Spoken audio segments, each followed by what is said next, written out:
پہلی مرتبہ حضرت موسیٰ علیہ السلام جب آگ کی تلاش میں کوہ طور پر پہنچے تو وہاں مخاطبہ ہوا. یہ مخاطبہ اور مکالمہ الہی حضرت موسیٰ علیہ السلام کے ساتھ میوں ورائی حجاب ہوا تھا. اسی لیے تو وہ آتش شوق بڑک اٹھی تھی. بقول شاعر کیا قیامت ہے کہ چلمن سے لگے بیٹھے ہیں, صاف چھپتے بھی نہیں سامنے آتے بھی نہیں. ظاہر ہے کہ جب ہم کلام ہونے کا شرف حاصل ہو رہا ہے تو ایک قدم اور باقی ہے کہ مجھے دیدار بھی عطا ہو جائے. یہ مقابلہ میوں ورائے حجاب ہے. نبی کریم صلی اللہ علیہ وآلہ وسلم سے یہی مقابلہ شب معراج میں پردے کے پیچھے سے ہوا. بعض لوگوں کی رائے ہے کہ حضور صلی اللہ علیہ وآلہ وسلم کو اللہ تعالیٰ یعنی ذات الہی کا دیدار بھی ہوا. بہرحال یہ اپنے اپنے عقیدے کی بات ہے. البتہ وہی براہ راست بھی ہے یعنی بغیر فرشتے کے واسطے کی. دوسری قسم وہی فرشتے کے ذریعے سے ہے. قرآن مجید سے جس بات کی طرف زیادہ رہنمائی ملتی ہے وہ یہ ہے کہ قرآن وحی بواسطہ ملک یعنی کہ فرشتوں کے ذریعے. جیسے قرآن مجید میں ہے نزل بہ الروح الامین علی قلبک, سورہ شورى کی آیت نمبر 194. اسے لے کر آپ کے دل پر روح الامین اترے. روح الامین حضرت جبرائیل علیہ السلام کا لقب ہے. وَإِنَّهُ نَزَّلَهُ عَلَىٰ قَلْبِكَ سورہ بقرہ کی آیت نمبر 97. بس اسے جبرائیل نے ہی آپ کے قلب پر نازل کیا. البتہ فرشتے کے بغیر وہی یعنی دل میں کسی بات کا اللہ کی طرف سے براہ راست ڈال دینا یعنی کہ الہام کا ذکر بھی رسول کریم صلی اللہ علیہ وسلم نے کیا ہے, اور اس کے لیے حدیث میں نفس فی الروح کے الفاظ بھی آئے ہیں. یعنی کسی کے دل میں کوئی بات ڈال دی, کسی نے پھونک مار دی بغیر اس کے کہ کوئی آواز سننے میں آئی ہو. اس کیفیت کی سلسلہ جرس بھی تھی. حضور صلی اللہ علیہ وآلہ وسلم کو بعض روایات کے مطابق وہی نازل ہونے سے پہلے گھنٹیوں کی سی آواز آتی تھی. اچھا بعض روایت ہیں, یہ کچھ لوگ اس پہ متفق ہیں کچھ لوگ اس پہ متفق نہیں ہیں. بہرحال تیکن کے ساتھ تو میں نہیں کہہ سکتا, لیکن میرا گمان غالب ہے کہ دوسری قسم کی وہی بذریعہ فرشتہ پر پورے کا پورا قرآن مشتمل ہے, اور وہی براہ راست یعنی کہ ہلکا تو در حقیقت وہی خفی ہے جس کے وضاحت انگریزی کے 2 الفاظ سے بخوبی ہو جاتی ہے. ایک لفظ ہے انسپریشن اور دوسرا لفظ ہے ریویلیشن, جس کے ساتھ ایک اور لفظ وربل ریویلیشن بھی اہم ہے. اچھا جی, اس کو سمجھ لیجئے تاکہ آپ قرآن پاک کی لحاظ سے جو وحی کا سلسلہ ہے اس کو سمجھ سکیں. انسپریشن میں ایک مفہوم, ایک خیال یا ایک تصور انسان کے ذہن و قلب میں آ جاتا ہے, جبکہ ریویلیشن میں باقاعدہ کسی چیز کے کسی تیر پر ریویل کیا جاتا ہے.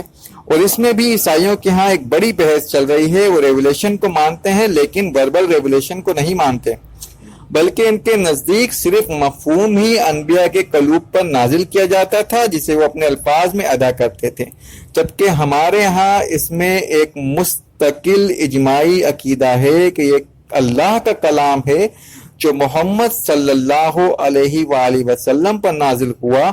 یہ لفظ بھی وہی ہے اور مانن بھی وہی ہے. اللہ کا کلام لفظاً و مانن یعنی کہ یہ وربل ریولیشن ہے. اللہ کے رسول پر کوئی اس کی انسپریشن نہیں ہوتی تھی کہ وہ اپنے اس سے انسپائر ہو کر یعنی کہ آپ نے مقصد سمجھ لیا اور اپنے الفاظ میں اس کو بیان کر دیا. ایسا بالکل بھی نہیں ہے. قرآن کا ایک ایک لفظ وہی ہے جو اللہ رب العزت نے آپ صلی اللہ علیہ وآلہ وسلم تک حضرت جبرائیل علیہ السلام کے ذریعے پہنچایا. اسی زمن میں ایک دلچسپ واقعہ ہے غالباً ایف سی کالج کے پرنسپل علامہ اقبال کے درمیان پیش آیا تھا. وہ دونوں کسی دعوت میں اکٹھے تھے کہ ان صاحب نے حضرت علامہ سے کہا کہ میں نے سنا ہے کہ آپ بھی وربل ریولیشن کے قائل ہیں. اس پر دیکھیے علامہ اقبال نے ایسا جواب دیا کہ انہیں لاجواب کر دیا. انہوں نے کہا جی ہاں, میں وربل ریولیشن کو نہ صرف مانتا ہوں بلکہ تو اس کا ذاتی تجربہ حاصل ہے. چنانچہ خود مجھ پر جب شعر نازل ہوتے ہیں تو وہ الفاظ کے جھامے میں ڈھلے ہوئے آتے ہیں. اس میں سے میں کوئی لفظ بھی بدلنا چاہوں تو نہیں بدل سکتا. معلوم ہوتا ہے کہ وہ میری اپنی تخلیق نہیں بلکہ مجھ پر نازل کیا جاتا ہے۔ تو یہ وہ جواب تھا کہ جس کے بعد ان کو مزید اس پہ سوال کرنے کا کوئی موقع ہی نہیں ملا، لاجواب ہو گئے وہ۔ بہرحال کلام الہی واقعتاً وربل ریولیشن ہے، جس کے اولاً قول جبرائیل کی شکل اختیار کی، حضرت جبرائیل کے ذریعے قول کی شکل میں نازل ہوا، پھر زبان محمدی صلی اللہ علیہ وآلہ وسلم سے قول محمدی صلی اللہ علیہ وآلہ وسلم کی شکل میں ادا ہوا، اور در حقیقت یہ وربل ریولیشن ہے، یعنی معانی، مفہوم اور الفاظ سب کے سب اللہ رب العزت کی طرف سے ہیں، اور بحیثیت مجموعی یہ اللہ کا کلام ہے۔